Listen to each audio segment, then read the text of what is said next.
سجدے کی حالت میں دعا مانگنے کا طریقہ۔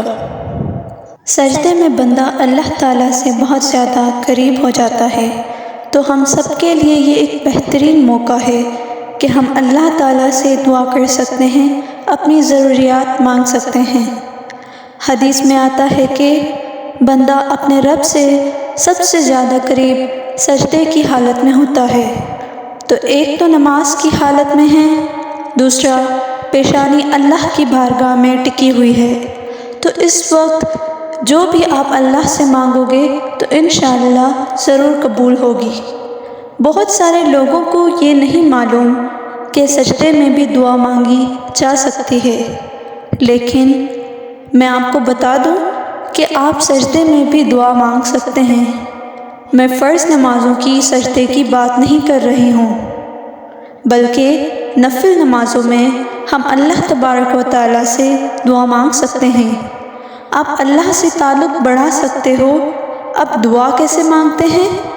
تو جیسے آپ باقی نماز پڑھتے ہیں ویسے نماز پڑھیں اور پھر سجدے میں جائیں، اور سبحان ربی الاعلیٰ کہنے کے بعد آپ اپنی اپنی زبان میں دعا کر سکتے ہیں۔ جو آپ کی جائز تمنائیں ہیں وہ آپ اللہ سے مانگ سکتے ہیں۔ تیرے رب کے پاس تیرے لیے عطاؤں کا سمندر ہے، تمہارے یہ آنسو کا ایک ہی قطرہ اس رب کی رحمت کے سمندر میں شور مچا دیتا ہے، اور اس چیز کو بھی کھینچ لے آتا ہے جو تمہارے مقدر کا حصہ نہیں ہوتی، کیونکہ جن راستوں کا سفر تکلیف دہ ہو اس کا اختتام ہمیشہ حسین ہوا کرتا ہے۔ اللہ فرماتا ہے عنقریب تمہارا رب تمہیں پھیر دے گا اس کی طرف جس میں تمہاری خوشی ہے۔ اگر تم تھوڑی سی آزمائش سے ڈر کر اپنا یقین ہار کر بیٹھ جاؤ گے تو تمہاری دعائیں کیسے قبول ہوں گی؟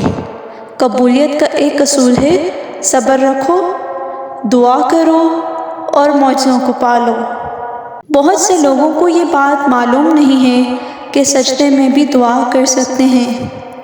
اس ویڈیو کو اتنا شیئر کریں تاکہ دوسرے مسلمانوں کو بھی علم ہو جائے اور وہ بھی سجدے کی حالت میں اپنی دعائیں مانگیں اور اللہ سے جڑ جائیں۔ اس وسوسے میں مت الجھو کہ تمہارے نصیب میں تمہاری چاہت نہیں ہے۔ یہ بھی تو ممکن ہے کہ اللہ نے اس چاہت کا خانہ تمہاری دعا کے لیے خالی چھوڑ رکھا ہے۔ دل کو مایوس مت ہونے دیں، بس یقین رکھیں اللہ کے فیصلوں پر۔ اگر دیر ہے تو یقیناً اس میں خیر ہوگی۔ وہ رب تمہارے سارے کام ایسے بنائے گا جیسے وہ کبھی بگڑے ہی نہیں تھے۔ کتنا بھی مشکل وقت ہو بالآخر گزر ہی جاتا ہے، کتنا بھی مشکل وقت ہو بالآخر گزر ہی جاتا ہے۔ وقت ہمیشہ ایک جیسا نہیں رہتا، مشکل کے بعد آسانی ضرور آتی ہے۔